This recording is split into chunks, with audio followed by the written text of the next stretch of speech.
Thank you very much for the very nice welcome and introduction this morning. I'm greatly honored to be among us this afternoon in the launch of our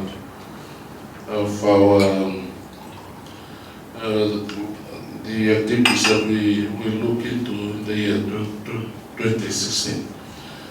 When I joined the ministry last year, I stated that I came in with no expectations, and that I had received so many negative comments about the ministry, and I had mixed feelings that I came with minimal background and understanding of employment and labor issues.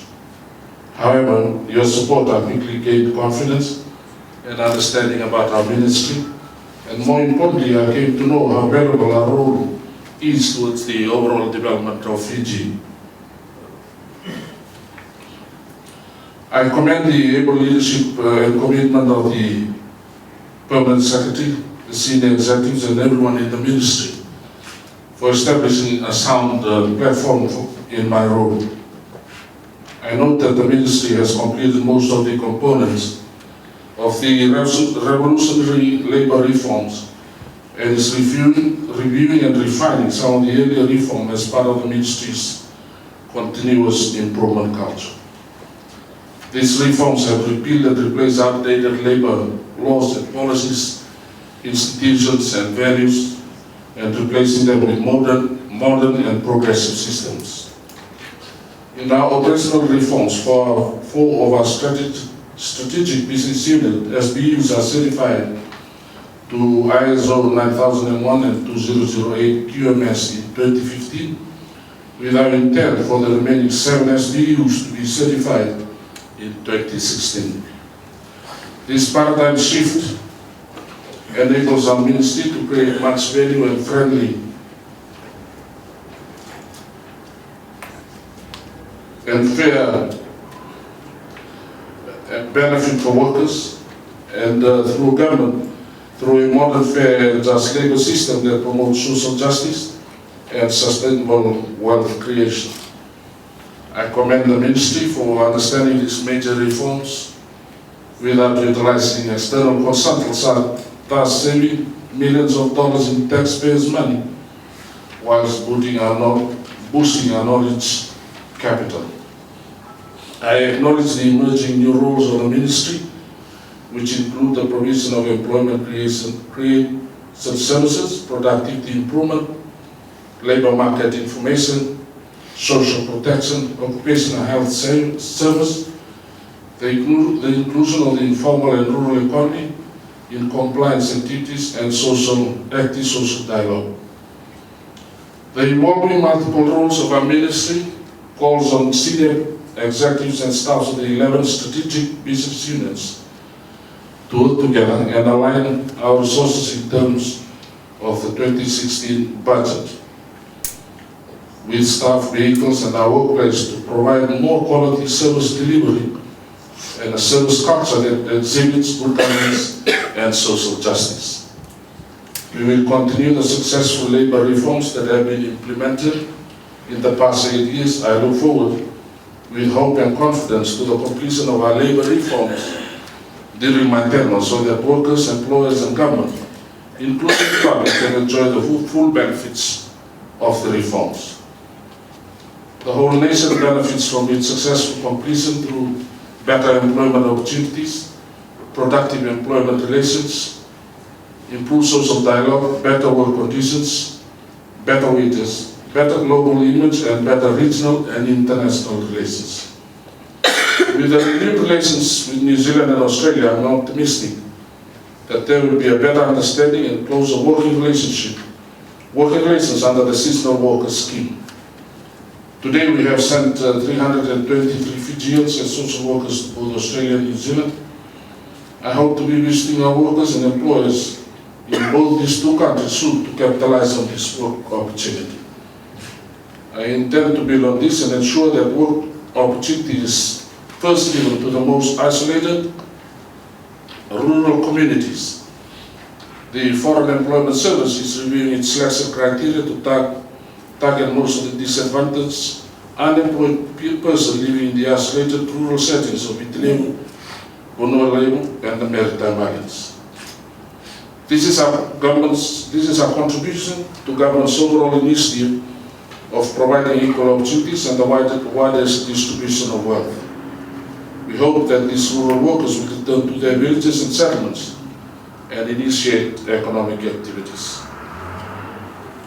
We now need to establish close-up networking with the Ministry of Rural Development, as well as the Ministry of Agriculture, to identify the potential areas in farming and to encourage young individuals to take up farming employment opportunities and aspire to become effective employers and employees.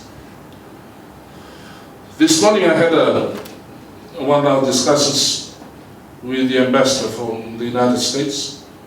Even though they are on public holiday, I was able to secure her audience, and we had thorough discussions which has initiated our agreement to initiate the discussions for seasonal workers in California. I have passed the information to Permanent Secretary for her to initiate the formal discussions with New York. And I'm hoping that by the end of March, we should be in a better position to understand the requirements under the U.S. seasonal workers scheme. In the area of workmen's compensation, the workers' compensation reform is in the final phase of our labor reform. It will result in merging the reformed National Occupational Health and Safety Services and Workers' Compensation Service. The ultimate goal is to provide quality OHS for workplaces and speedy payouts of compensation to injured workers or dependents of deceased workers. As you know, from this Wednesday, we will start our public consultations in the Western Division and other. This is an opportunity to inform the public of our reforms. At the same time, have the opportunity to hear from our clients and incorporate their issues and concerns to add value to our processes and service delivery. I look forward to your support and participation in this public consultation. Through our corporate responsibility in the region, we have assisted both Papua New Guinea and Kiribati in our labor reforms through the South-South Cooperation Program. This is a window of opportunity that our ministry will pursue when time and resources permit to share learning, knowledge and experiences. I thought I should add on just a little bit. I had addressed this with our Permanent Secretary this morning, but I know she was busy in court. But anyway, I thought I should just say a little bit of my own flavor to the Tao for our lunch today. I think we need to address our capacity to provide technical skills within government, especially for us to be able to sell our skills to the overseas markets that we have, especially in the construction industry, hospitality and accommodation. I've been able to talk to overseas shipping companies that want our seafarers to man overseas ships. Unfortunately, we are unable to provide our own needs. We do not have enough seafarers trained to man our local ships to allow us the surplus to be able to man overseas ships, mainly in Europe. I've had discussions with them last week, but we have shortcomings in that we don't have enough trained seafarers here to man our ships locally and provide the surplus for them. I've also been talking to New Zealand and Australia on hospitality workers during the off-season, from October to March every year. We know that traditionally we have a low numbers in tourism arrivals in those 6 months. And both the High Commissioner from Australia and New Zealand are very positive that we should provide these workers to work while we have low season in Fiji. I think our major challenge is the ability for us to turn out experienced people to go and work overseas. This is shortcomings that I have had discussions with both the Minister for Education and also had discussions with the Minister of Agriculture. One of the issues also is basically trying to value add our people when they come back to go into the SMEs when they return from overseas. They are able to be inducted into the training program for SMEs so that they can actually use their funds that they have saved and try to start up small businesses when they return to their villages and settlements.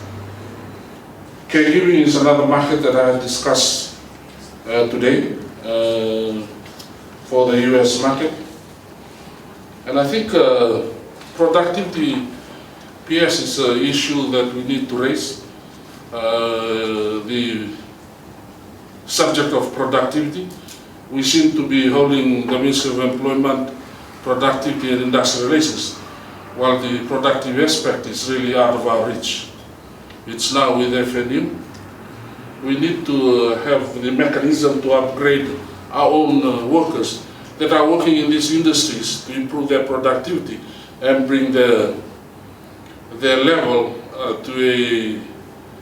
to a standard that we are able to sell these workers overseas as seasonal workers and source for Australia, New Zealand and the US. These are in the pipeline, and I hope that we will be strong enough to be able to force these issues within our government circles and have a courteous understanding from other ministries and other government corporate bodies. With those few words, colleagues, I have had the pleasure today to launch the Ministry of Employment, Productivity and Industrial Relations 2016 Annual Corporate Plan, and I hope that it will be vigorously implemented within the Ministry. Good night.